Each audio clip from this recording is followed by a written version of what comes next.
YouTube, it's Katie here. I'm going to be doing my life with hydrocephalus video since September is Hydrocephalus Awareness Month.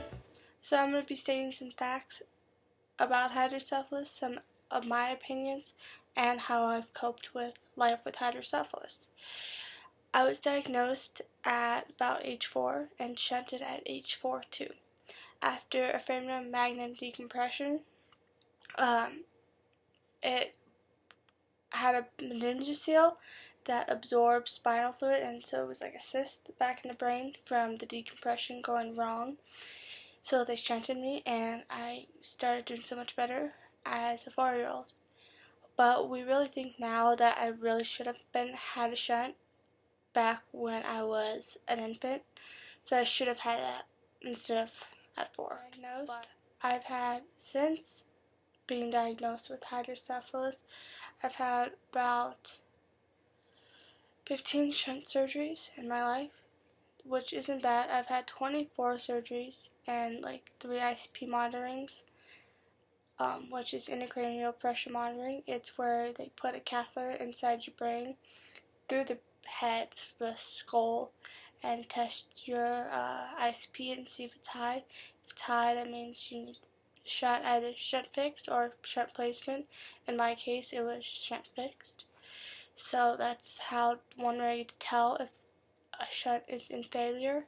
Since in my case, I can't just go and get an MRI like a lot of people. I have slit ventricle syndrome, so it doesn't. Even though I could be in the worst position of the hydrocephalus, like worst headache and stuff, it won't show because my ventricles are so slit, and so in that case it's very hard to treat when they can't see a direct problem. So they've put me on migraine medicine for many years, and then I finally got ICP monitoring done by another neurosurgeon years ago, and so they figured out that was a shunt. So I've had many revisions because since I've had so many headaches and vomiting and all that other stuff. With the ICP, when it's high and the shunt's not working, or with a child that has hydrocephalus, they put what's called a shunt in. It's usually, for me, it's called a VP shunt, but it goes from my head down all the way down to the stomach. Some people, it goes from the head down to the heart or anywhere else that the doctors will put it. Some people get lumbar shunts, which last year I tried a lumbar shunt that did not work, and I've tried many BP shunt revisions. So now I have a BP shunt and a cisterna magna shunt. It's kind of a rare shunt, but it's in the back of the skull, and it goes all the way up, and it connects from my one ventricle to my other shunt, and it connects, and then it goes all the way down. So I kind of have 2 shunts in a way. The only way to get rid of headaches is usually brain surgery. When you get headaches, that usually means you need brain surgery with hydrocephalus. Sometimes it is migraines or just a headache, but in most cases, for people with hydrocephalus, it means your shunt's not working, you have high ICP, pressure, and for me, when I know my shunt's not working, I get headaches, vomiting, very fatigue. I get sometimes dizzy. What I call my headaches when I get really down and out is an episode, and each episode, I know, even though I feel better at the time, it will rerun like every other episode, like on TV, but in my case, that's not a great thing.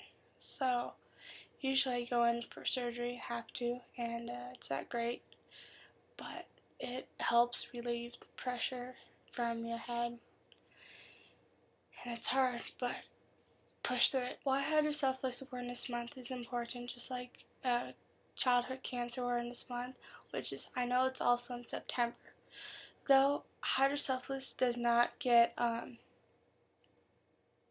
seen by the government or an FDA, there's not that many grants for hydrocephalus, so they're not trying to find a cure.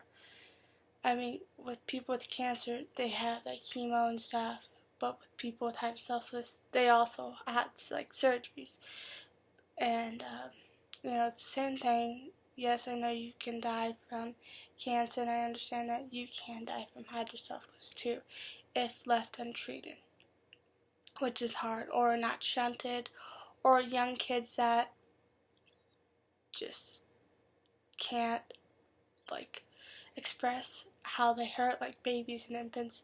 They do die from hydrocephalus, and it's hard to see hydrocephalus not taken seriously in some things, but it is. It's a condition, not a disease. I am very fortunate, and I have to have as many surgeries as I have seen many people go through. I've had friends and Facebook friends that I've met through groups that have had way more. And I feel blessed at the same time. I've had so many myself. And it's just so hard to see people go through that when there's no cure, to go over and over and over again. That's the hard thing. People that have slip ventricle syndrome, or they just don't have a regular hydrocephalus, where you get shunted and maybe have a surgery once in adulthood or whatever. But I have a lot of friends that they get shunted and re-shunted and are in the hospital, and it's so hard because I know what they're going through. Not in that way, because they've had so many more than me, but also you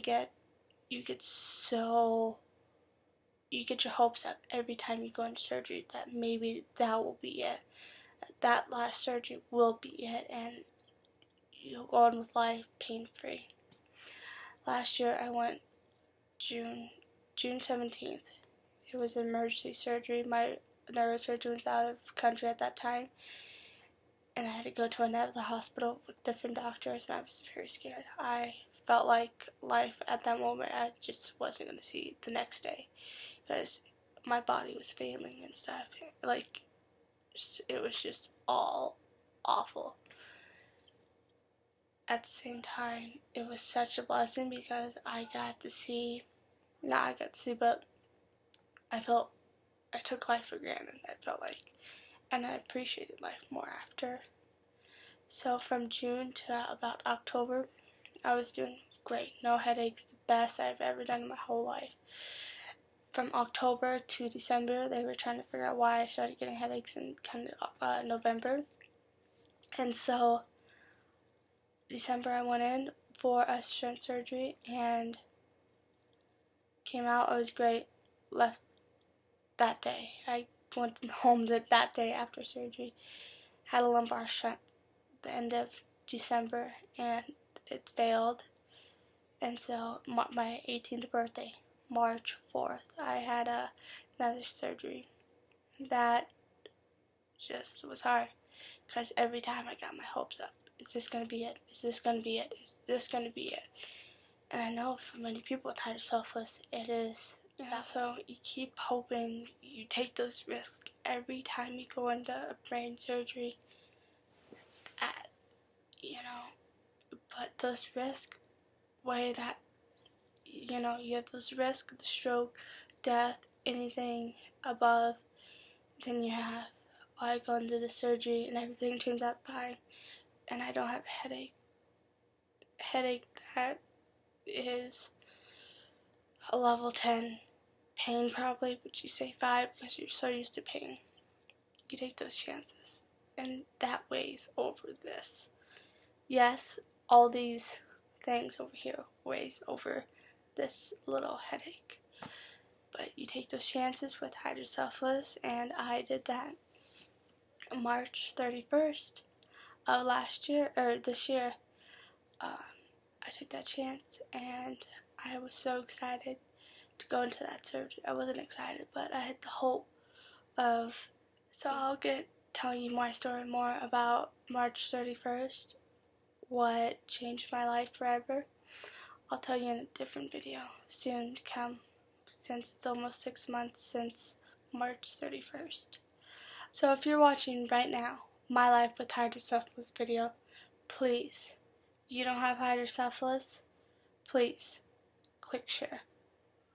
Because we need to spread awareness about hydrocephalus. We need to find a cure. September is Hydrocephalus Awareness Month, and I ask you guys, all of you, to help raise awareness for hydrocephalus. Yeah, in a way, it's hard to raise awareness, but at the same time, there's many people in the world. There's thousands and billions of people in the world that just make your voices be heard. You know, everywhere else, their people's voices have been heard. Why not a medical condition? Yes, they've been able to change laws this year. Like, really? Why can't, because their voices were heard, why can't we get our voices heard and find a cure for hydrocephalus, or at least something that works? Shunts fail. We do not fail. I hope you guys enjoyed this video, and thank you for watching. Please, if you liked this video, give it a thumbs up. And for my last video at 100 subscribers, I'm almost at 130 subscribers, which is awesome considering that was 30 subscribers ago that I posted that video, and I haven't posted in a long time. I'm trying, guys, I'm sorry, just people want more videos, but I'm trying. I'm so busy. I've had like 2 surgeries since that video, but it's a great way to like celebrate 30 subscribers since my last video. So the next video will be 6 months since March 31st, which is 6 months since my stroke. And I'll tell you the amazing story of it. It wasn't amazing having a stroke, but the outcome of it was amazing. So please stay tuned to watch it. If you guys want to see that video, please click subscribe and watch it. If you guys want to share this video with anybody who has hydro or any other medical condition, or just want to share it, please share. Can we get this video to 50 likes? That'd be great. Also, if you want to follow me on my blog, which is My Adventures Kitty Graham, I post a lot of the stuff that's going on in life with hydrocephalus, dwarfism, just life in general. You know, not all of it's bad. I try to do some good in it, and so there's the link down below. Also, I have Instagram if you want to, but follow me. But hope you guys enjoy, and see you next time.